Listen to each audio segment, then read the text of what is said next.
Isang batang lalaki ang nagdurusa ng sakit sa kanyang tenga dahil sa isang lapis na pumasok sa loob.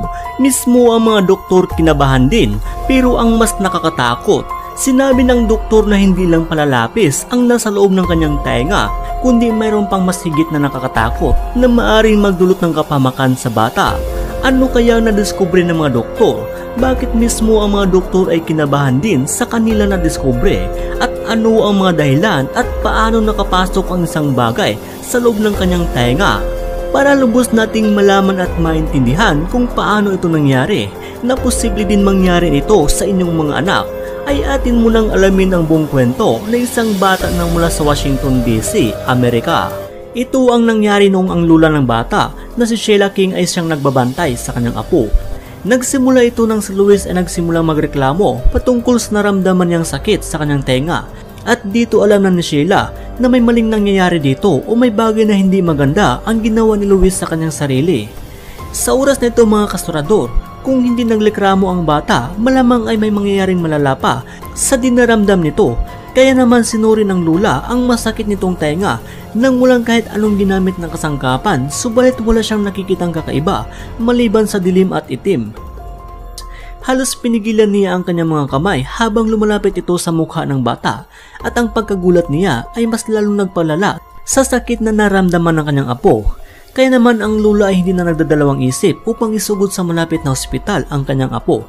Sobrang nag-alala ang lula na baka may mangyaring masama sa kanyang apo. Nang nasa ospital ng dalawa, hindi na makapaghintay ng matagal pa ang lula sa kailangang sabihin ng doktor. Si Dr. Philip Russell, ang doktor na naka-assign sa araw na iyon, agad niyang sinuri ang tenga ni Luis at nalaman niya na kailangan niya ng mas sopistikadong kasangkapan para malaman kung saan nagpunta ang lapis. At sa kabutihang palad ay nagawa ni Dr. Russell ang imposible. Sinabihan niya ang bata na huwag malikot habang hinuhugot niya ang delikadong bagay na nasa loob ng tenga nito gamit ng isang pirasong kahoy. Nang maabot na ng bagay ang buka ng bahagi ng tenga ng bata, natigilan ang lahat. Dito ay lalong kinabahan ang doktor sa kanya nadiskubre, hindi lang pala lapis ang nasa loob ng kanyang tenga, kundi meron pang isang mas higit na nakakatakot.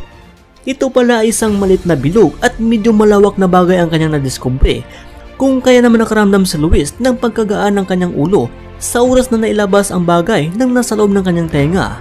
Ang lahat ng nasa kwarto ay nagulat sa kanilang nakita, lalong lalo na ang lula ng bata at mukhang nasaktan sa bagay na nakuha sa loob ng tenga ni Luis.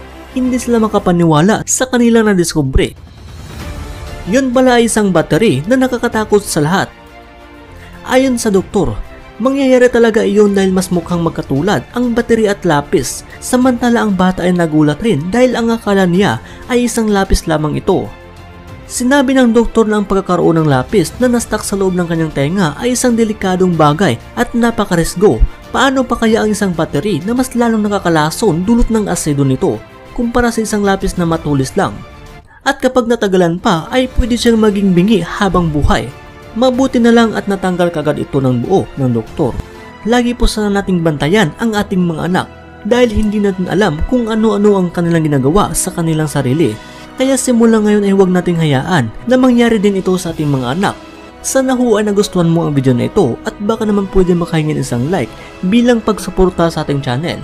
At kung ikaw ay bago pa sa channel na ito ay huwag ka nang mahiya na mag-subscribe at pindutin ang bell button para lagi kang updated sa mga bago nating i-upload na video.